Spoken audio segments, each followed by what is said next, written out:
तत्काल लागू कर देना चाहिए। और फिर प्रोफेसर बद्री नारायण, तत्काल लागू कर देना चाहिए। 55% कहते हैं। ये क्यों मीन में, एक पेंच में, खामखा के कलेश में क्यों फंस रहे हैं? सीधा लागू कर दीजिए। बिल्कुल संदीप जी, मुझे लगता है यही होगा कि भले ही ये विधिवत लागू होने में विधान के अनुसार 2029 हो जाए, लेकिन पॉलिटिकल पार्टीज पर इतना परसेप्शनल प्रेशर आ जाएगा कि वो पहले से ही इसको लागू करना शुरू कर देंगे। अपने यहाँ वो अभी से ही विमेन लीडर्स को कल्टीवेट करना, यानी कल्टीवेटेड हैं तो उनको आइडेंटिफाई करना, उनके क्लेम्स को रिस्पॉन्ड करना, उनको टिकट देना पहले से ही शुरू कर देंगे। तो ये बहुत बड़ा एक परसेप्शनल शिफ्ट है संदीप जी, और ये कोई भी राजनीतिक दल इससे बच नहीं पाएगी और मेल सेंटर्डनेस तो खत्म हो जाएगी। मतलब वो कोई चिंता की बात ही नहीं जो बीजेपी अभी राजस्थान का ही उदाहरण ले लें तो वसुंधरा राजे मुख्यमंत्री पद का चेहरा बनने वाली है। बन सकती है, मुझे नहीं पता इंटरनल क्या है पॉलिटिक्स, लेकिन इतना जरूर कहूंगा कि विमेन एज ए क्लास अगर मान लिया जाए तो ये जाति का सवाल ही नहीं उठनी चाहिए। लेकिन ओबीसी का जो डिमांड आया है, अगर ये मान लीजिए सरकार मानती तो आप जो कह रहे थे ना, पेंडोरा बॉक्स खुल जाएगी।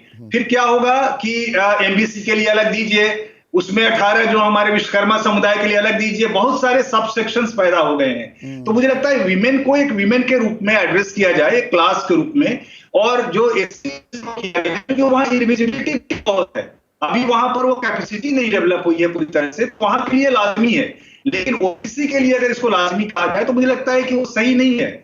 और ये अभी जो जिस तरह से गवर्नमेंट ने इसको किया है, और देखिए कह रहे थे विजय, कोई भी सरकार, किसी में हिम्मत नहीं है जैसे कि रिजर्वेशन को नहीं बदल सकती, किसी भी रिजर्वेशन को, वैसे विमेन रिजर्वेशन को तो नहीं बदल सकते, पर इसमें पिछड़ी जाति का पेंच तो है ही।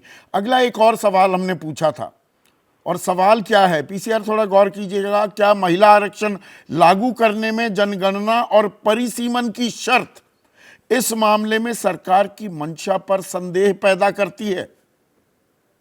40% कह रहे हैं हाँ, 40% कह रहे हैं नहीं, बराबर बटे हुए हैं।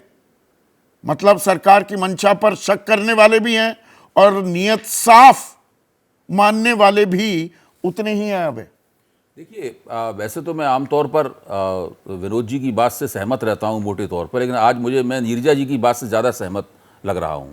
नीरजा जी ने जो बात कही है वो एक सवाल ही उठाता, आपकी सवाल का भी जवाब दूंगा, वो सवाल ही उठाता है कि क्या भारत के पिछड़े वर्ग को, पिछड़ी जातियों को राजनीतिक सशक्तिकरण की ज़रूरत है, उन्हें नौकरियों में सशक्तिकरण की ज़रूरत है, उन्हें शिक्षा में सशक्तिकरण की ज़रूरत है। इससे मैं पूरी तरह सहमत हूँ। वहाँ उनको आरक्षण मिल रहा है और भी मिलना चाहिए, थोड़ा बहुत और ज़्यादा भी दिया जाए, उस पर मुझे कोई आपत्ति नहीं है।